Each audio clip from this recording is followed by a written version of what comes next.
लुकमान ने यह भी कहा कि बेटा, अगर कोई अमल चाहे राई के दाने के बराबर भी छोटा हो और हो भी किसी पत्थर के अंदर या आसमानों में मख्फी हो या जमीन में, अल्लाह उसको क़यामत के दिन ला मौजूद करेगा।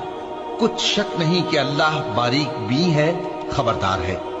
बेटा, नमाज की पाबंदी रखना और लोगों को अच्छे कामों के करने का मशवरा देते रहना, बुरी बातों से मना करते रहना, और जो मुसीबत तुझ पर वाक़े हो उस पर सब्र करना। बेशक ये बड़ी हिम्मत के काम हैं। और तकब्बुर करते हुए लोगों के सामने गाल न फुलाना और जमीन में अकड़ कर न चलना, इसलिए कि अल्लाह किसी इतराने वाले शेखी खोरे को पसंद नहीं करता। और अपनी चाल में एतदाल किए रहना और बोलते वक्त जरा आवाज नीची रखना, क्योंकि बहुत ऊंची आवाज गधों की सी है और कुछ शक नहीं कि सबसे बुरी आवाज गधों की होती है। क्या तुमने नहीं देखा कि जो कुछ आसमानों में और जो कुछ जमीन में